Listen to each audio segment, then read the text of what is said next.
आज हम video number 5 लेकर के आए हैं। और इससे पहले अगर आपने वीडियो नहीं देखी है तो वीडियो नंबर 1 में 1 से 13 तक क्वेश्चन आंसर की सीरीज दी हुई है। वीडियो नंबर 2 में 14 से 35 क्वेश्चन आंसर की सीरीज दी हुई है। वीडियो नंबर 3 में 36 से 60 क्वेश्चन आंसर की सीरीज दी हुई है। वीडियो नंबर 4 में 61 से 80 क्वेश्चन आंसर तक की सीरीज दी हुई है। और वीडियो नंबर 5 जो आज मैं इस समय बना रहा हूँ 81 से 100 तक की क्वेश्चन आंसर सीरीज दी हुई है। तो good morning all my dear, welcome to Gyanvardhak preparing civics political science important previous year question answer series PAT. तो ये जो सीरीज है ये आपके लिए बहुत ही हेल्पफुल होगी। और इस सीरीज को आप पढ़ें, सुने। और ये सीरीज दोनों ही भाषाओं में दी हुई है, हिंदी और इंग्लिश। अगर आप हिंदी को सही ढंग से जानते तो हिंदी में देख लें, और यदि आप इंग्लिश को देखना चाहते हैं तो इंग्लिश में देख लें। और इस वीडियो को लाइक, शेयर और सब्सक्राइब करें और घंटी के बेल आइकन को दबा दें, जिससे कि ये वीडियो उन सभी के पास तक पहुंच सके जो किसी भी प्रकार की पॉलिटी से संबंधित किसी भी प्रकार की तैयारी कर रहे हैं, चाहे जीआईसी की हो या पॉलिटिकल साइंस में पीजीटी की हो, नेट की हो या अन्य अदर कोई किसी तरह की हो। तो आप जो भी इस प्रकार की पॉलिटिकल साइंस से संबंधित तैयारी कर रहे हों तो इस वीडियो को देखना ना भूलें। तो हम आगे चलते हैं। आज का जो क्वेश्चन सीरीज है वो है क्वेश्चन नंबर 81। प्रश्न नंबर 81, निम्न में से कौन सा समानता का अर्थ है ऐसी परिस्थितियों के अस्तित्व से होता है। समानता का जो अर्थ है वो ऐसी परिस्थितियों के अस्तित्व से होता है जिसके कारण सब व्यक्तियों को व्यक्तित्व के विकास हेतु समान अवसर प्राप्त हों और इस प्रकार उस असमानता का अंत हो सके जिसका मूल कारण सामाजिक वैषम्य है। प्रश्न नंबर 82 देख लेते हैं।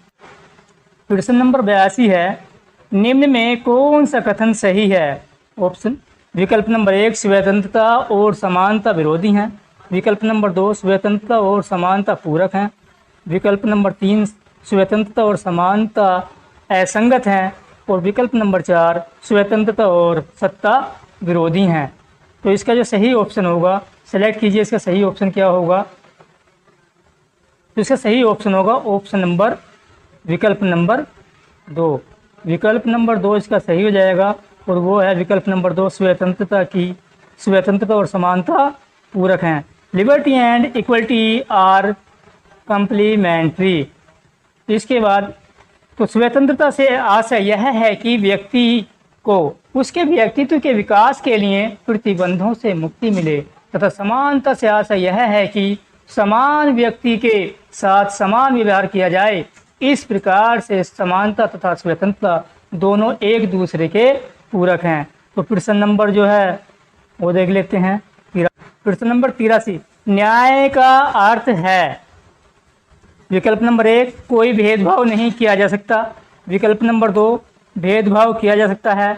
विकल्प नंबर 3 राजा की बुद्धि के अनुसार भेदभाव किया जा सकता है।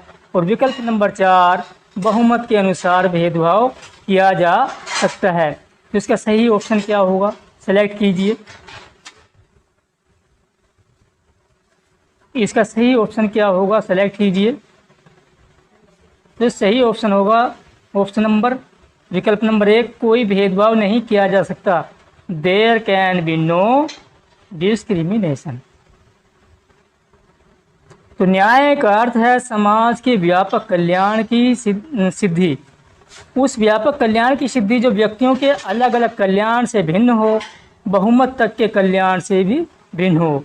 तो प्रश्न नंबर 84 कर लेते हैं। प्रश्न नंबर 4 है, उदारवाद शब्द की उत्पत्ति लिबर शब्द से है जो लिया गया है। अर्थात प्रश्न नंबर 84 है, उदारवाद शब्द की उत्पत्ति लिबर शब्द से है जो लिया गया है। विकल्प नंबर 1 फ्रेंच भाषा से।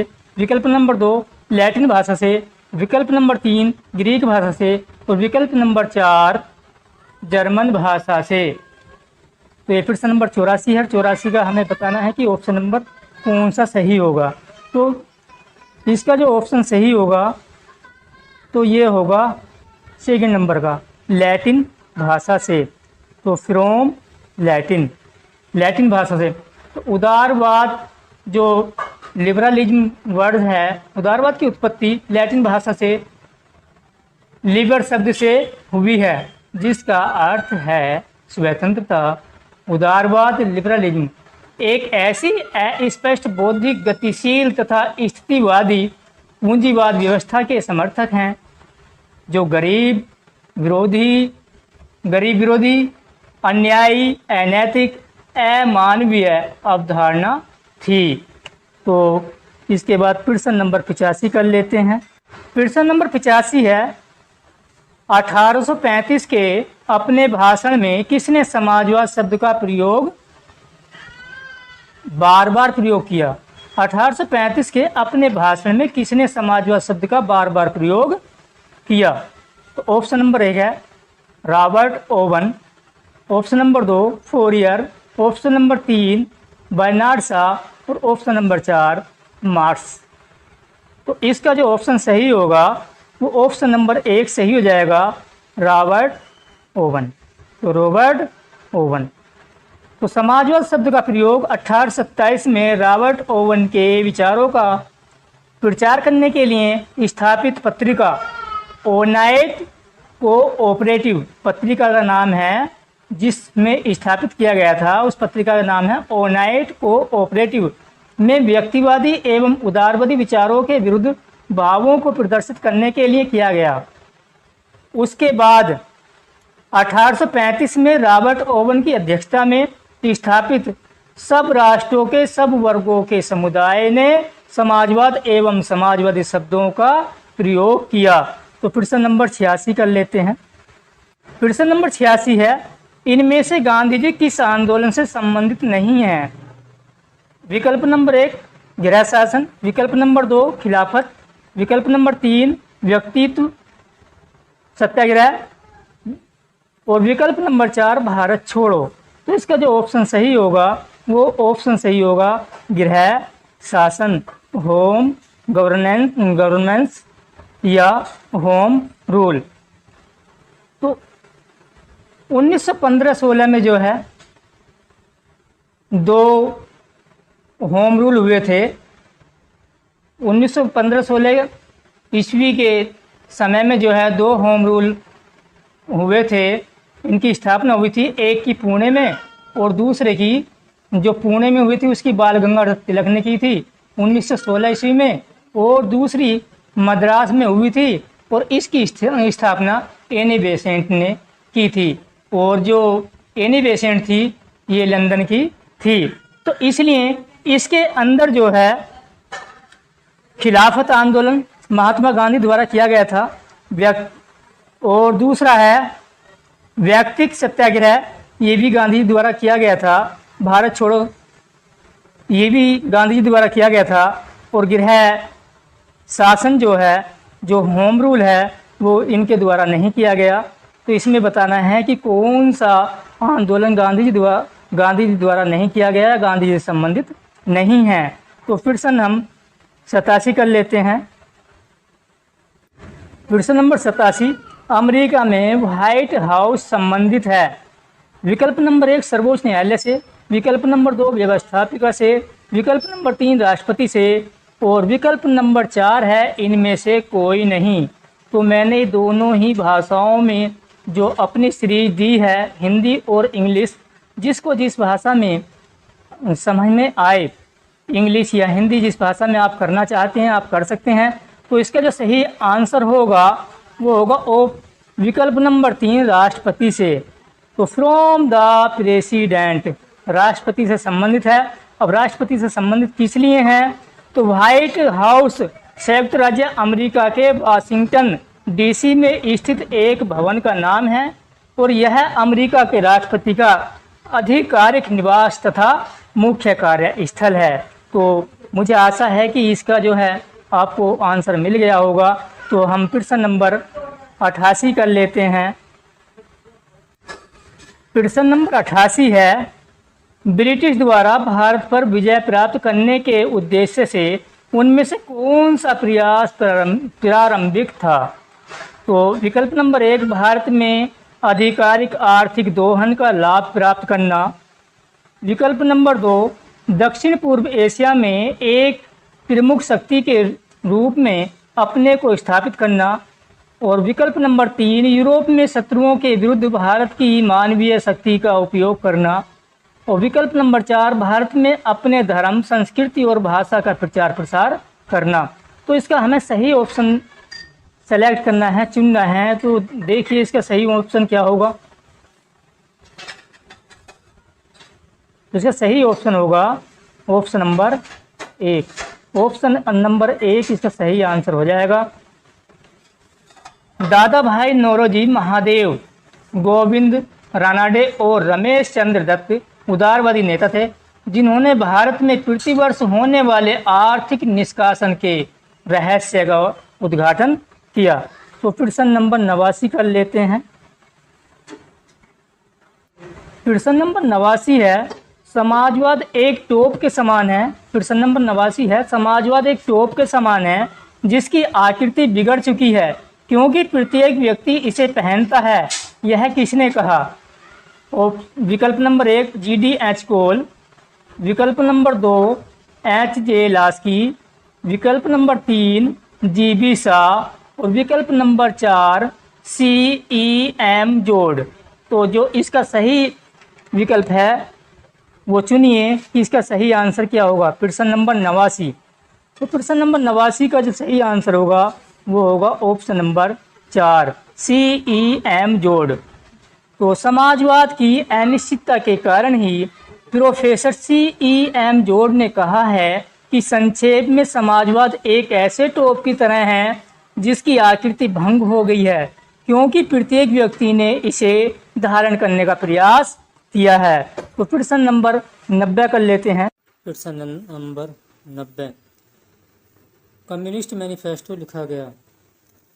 विकल्प 1 एंजल्स द्वारा, विकल्प 2 प्रोदाम द्वारा, विकल्प 3 लेनिन द्वारा और विकल्प 4 कार्ल मार्क्स द्वारा। तो कम्युनिस्ट मैनिफेस्टो जो है कार्ल मार्क्स द्वारा लिखा गया। सन 1848 में कार्ल मार्क्स और एंजल्स ने कम्युनिस्ट मैनिफेस्टो की रचना की, जिसे साम्यवादियों का धर्म ग्रंथ कहा जा सकता है। तो प्रश्न नंबर अगला कर लेते हैं, नंबर 91 कर लेते हैं। प्रश्न नंबर 91, किसने कहा राजनीति शास्त्र का राज्य से प्रारंभ और राज्य के साथ ही अंत होता है? विकल्प नंबर 1 कोकर, विकल्प नंबर 2 सैबाइन, विकल्प नंबर 3 गार्नर और विकल्प नंबर 4 अरस्तु। विकल्प नंबर 4 अरस्तु। किसने कहा राजनीति शास्त्र का राज्य से प्रारंभ और राज्य के साथ ही अंत होता है? तो ये जो प्रश्न है ये कई बार रिपीट हो चुका है। सन 2000 से 2016 तक ये 5-6 बार रिपीट हो चुका है। इस प्रकार के जो क्वेश्चन हैं, इस प्रकार के जो प्रश्न हैं उनको सही ढंग से देख लेना चाहिए, जिससे कि दोबारा जो आए और हमारी नज़र से ना बच पाएँ। तो इसका सही आंसर हो जाएगा गार्नर। तो डॉक्टर गार्नर के अनुसार राजनीति शास्त्र का प्रारंभ तथा अंत राज्य के साथ होता है। गार्नर राजनीति विज्ञान विषय के प्रसिद्ध विद्वान थे। तो प्रश्न नंबर 92 देख लेते हैं। प्रश्न नंबर 92 है, किसने कहा अधिकार विवेक पर आधारित वह मांग है जिसे समाज मान्यता देता है तथा राज्य द्वारा लागू किया जाता है? तो प्रश्न को सही ढंग से देख लेंगे।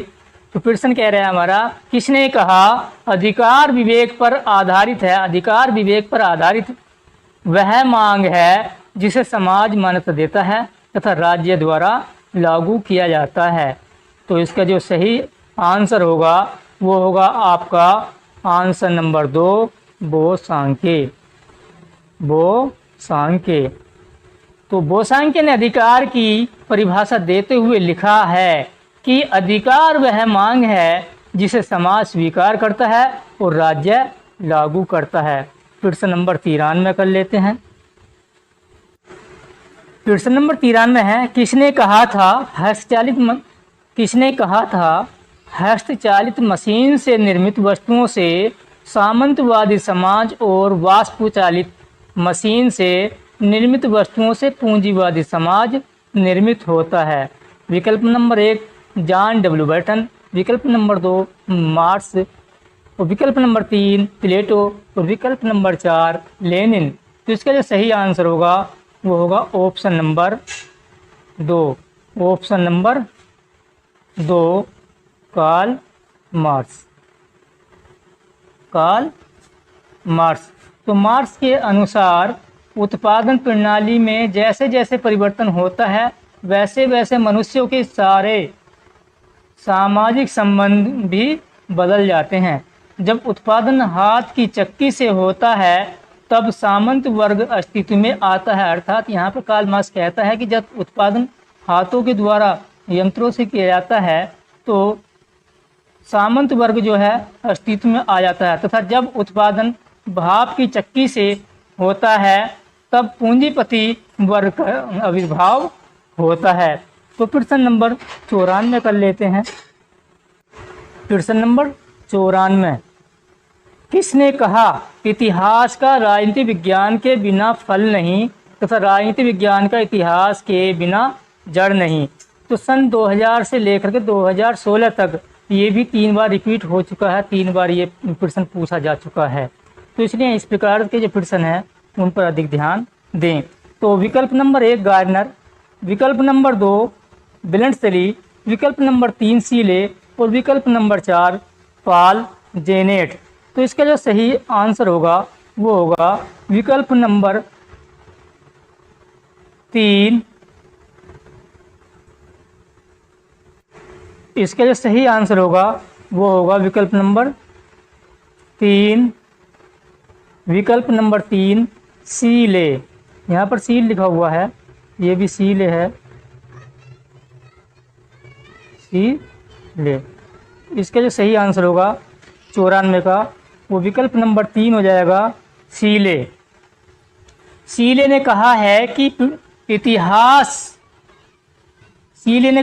कि इतिहास का राजनीति के बिना फल नहीं तथा राजनीति विज्ञान का इतिहास के बिना जड़ नहीं। इसके माध्यम से सीले ने यही बताने का प्रयास किया है कि इतिहास और राजनीति विज्ञान दोनों एक दूसरे से अलग नहीं हो सकते, एक दूसरे के पूरक हैं। अगला प्रश्न कर लेते हैं। प्रश्न नंबर 95, किसने कहा राज्य का आधार शक्ति नहीं इच्छा है? विकल्प नंबर 1 एल.डी. व्हाइट, विकल्प नंबर 2 बेंथम, विकल्प नंबर 3 टी.एच. ग्रीन, विकल्प नंबर 4 जे.एस. मिल। तो प्रश्न नंबर 95 है, और 95 का जो सही आंसर होगा वो होगा option number 3 TH. Green. Option number 3 TH. Green. Green ने संप्रभुता पर अपना विचार प्रतिपादित करते हुए बताया कि राज्य का आधार शक्ति नहीं बल्कि इच्छा है। इस प्रकार ग्रीन का संप्रभुता से अभिप्राय यह है कि सामान्य हित पर आधारित ऐसी सर्वोच्च नैतिक जो सामाजिक मान्यता प्राप्त किसी एक व्यक्ति या व्यक्ति समूह के माध्यम से अभिव्यक्त होती है। प्रश्न नंबर 96 कर लेते हैं। प्रश्न नंबर 96 है, सामाजिक समझौता वर्णन करता है। विकल्प नंबर 1 राज्य के स्वरूप का, विकल्प नंबर 2 राज्य के कार्यों का, विकल्प नंबर 3 राज्य की उत्पत्ति का, और विकल्प नंबर 4 इनमें से कोई नहीं। तो इसका जो सही आंसर हो जाएगा वो हो जाएगा राज्य की उत्पत्ति का, ओरिजिन ऑफ द स्टेट। तो राज्य संबंधी संपूर्ण दर्शन का अध्ययन करने की दृष्टि से राज्य की उत्पत्ति के संबंध में प्रचलित विभिन्न सिद्धांतों में सामाजिक समझौते का सिद्धांत सर्वाधिक महत्वपूर्ण है। 17वीं और 18वीं सदी की राजनीतिक विचारधारा से तो इस सिद्धांत का पूर्ण प्राधान्य था। तो प्रश्न नंबर अगला कर लेते हैं।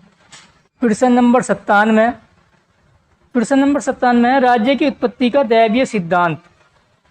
प्रश्न नंबर 97 राज्य की उत्पत्ति का दैवीय सिद्धांत। तो इसका जो सही आंसर होगा ये हमें चुनना है। तो विकल्प नंबर 1 धर्म को राजनीति से मिलाता है, विकल्प नंबर 2 धर्म को राजनीति से अलग करता है, विकल्प नंबर 3 सामंतीय शासक की सर्वोच्चता में विश्वास करता है, विकल्प नंबर 4 लोकप्रिय संप्रभुता में विश्वास करता है। तो आप इसका सही आंसर क्या है वो चुनिए। मैं अधिक से अधिक प्रयास करूंगा कि आपको अधिक से अधिक एक्सप्लेनेशन या व्याख्या मैं आपको दे सकूं, जिससे कि आपको सभी प्रकार के जो संदेह हैं, डाउट हैं, वो आपके क्लियर होते चले जाएं। तो इसका जो सही आंसर होगा वो सही आंसर होगा option number 1। Option number 1 nature of the state, राज्य के स्वरूप का। तो दैवीय सिद्धांत के अनुसार राज्य मानवीय नहीं वरन ईश्वर द्वारा स्थापित दैवीय संस्था है। प्रश्न नंबर 97 राज्य की उत्पत्ति का दैवीय सिद्धांत है। विकल्प नंबर 1 धर्म को राजनीति से मिलाता है। विकल्प नंबर 2 धर्म को राजनीति से अलग करता है। विकल्प नंबर 3 सामंत या शासक की सर्वोच्चता में विश्वास करता है। विकल्प नंबर 4 लोकप्रिय संप्रभुता में विश्वास करता है। तो इसका सही आंसर होगा वो विकल्प नंबर 1 धर्म को राजनीति से मिलाता है। मिक्स्ड रिलीजन विद पॉलिटिक्स, धर्म को राजनीति से मिलाता है। तो दैवीय सिद्धांत के अनुसार राज्य मानवीय नहीं वरन ईश्वर द्वारा स्थापित दैवीय संस्था है। तो प्रश्न नंबर 98 कर लेते हैं। प्रश्न नंबर 98 है निरंकुश संप्रभुता में कौन विश्वास करता था।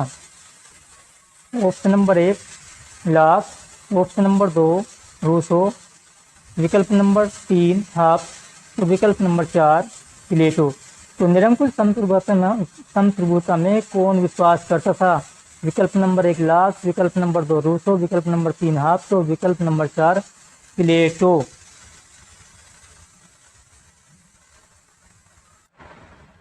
तो इसका आंसर होगा विकल्प नंबर 3 हाफ्स। विकल्प नंबर 3 हाफ्स। हाफ्स निरंकुश संप्रभुता का एक प्रमुख समर्थक था। उसके अनुसार तलवार के बिना संविधाएं केवल शब्द मात्र हैं।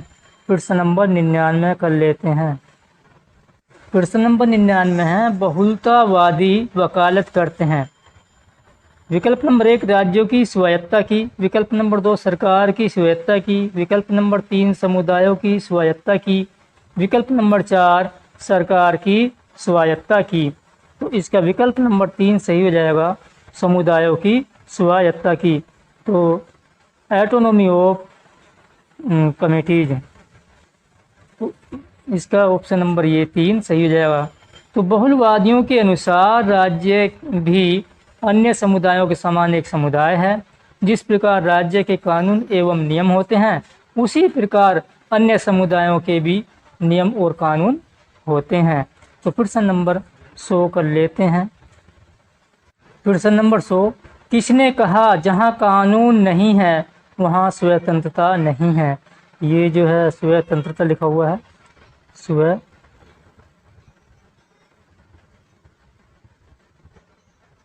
तंत्र, तो जहाँ कानून नहीं वहाँ स्वतंत्रता नहीं। ये किसने कहा।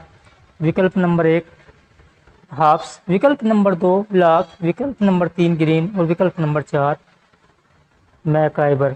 ये कहा था लोक ने। जॉन लोक ने कहा जहाँ कानून नहीं वहाँ स्वतंत्रता नहीं। और जॉन लोक का जो ये कथन है सन 2000 से लेकर के 2016 तक 6ठी बार पूछा जा चुका है। तो मैंने जितने भी क्वेश्चन सीरीज दी है या मैं तैयार करने के लिए प्रयास कर रहा हूँ तो वो अति महत्वपूर्ण है, अधिक महत्वपूर्ण है। तो आप उनकी सीरीज को देखते रहें और आगे के लिए मैं प्रयास करूँगा कि प्रतिदिन जो है 20 या 25 प्रश्न की सीरीज में आपको तैयार करके दे दूँ। तो किसने कहा जहाँ कानून नहीं वहाँ स्वतंत्रता नहीं। तो जॉन लोक कहता है प्राकृतिक अधिकारों की रक्षा के लिए ही समझौते के द्वारा राजनीतिक समुदाय का निर्माण होता है। शासन का प्रमुख कार्य अधिकारों की रक्षा करना है। तो जॉन लॉक का ये कथन था। तो अब जो है नेक्स्ट सीरीज आपको मिलेगी। शीघ्र प्रयास करूँगा कि जल्दी से जल्दी आपको अगली जो सीरीज है वो पूरी करा दी जाए। तो इस समय जो है सन 2000 के पीजीटी में आए हुए प्रीवियस क्वेश्चन आंसर अर्थात 2000 में आए हुए पिछले जो प्रश्न उत्तर थे उनकी सीरीज मैंने आपको दे दी है। और अब जो अगली सीरीज शुरू होने के लिए जा रही है वो सन 2002 में आए हुए पीजीटी के जो प्रीवियस ईयर के क्वेश्चन आंसर हैं उसकी सीरीज तैयार की जाएगी। तो आप जो है लगातार वीडियो को देखते रहें और इसका वीडियो का लाभ उठाएं। अगर वीडियो आपको अच्छी लगी है तो कमेंट्स करें और आपके जो कमेंट्स हैं वो हमारे लिए सर्वोपरि होंगे। और सब्सक्राइब करें, डेली वीडियो देखने के लिए सब्सक्राइब करें और लाइक करें तथा उन सभी के लिए शेयर करें जो इस विषय से संबंधित किसी प्रकार के एग्ज़ाम या परीक्षाएं दे रहे हैं, चाहे जीआईसी हो, पीजीटी हो, टीजीटी हो, नेट हो, अन्य प्रकार की जो भी किसी भी प्रकार के इस सब्जेक्ट से संबंधित यदि कोई परीक्षाएं दे रहे हैं तो आप उनके लिए शेयर करें। Thank you for watching video.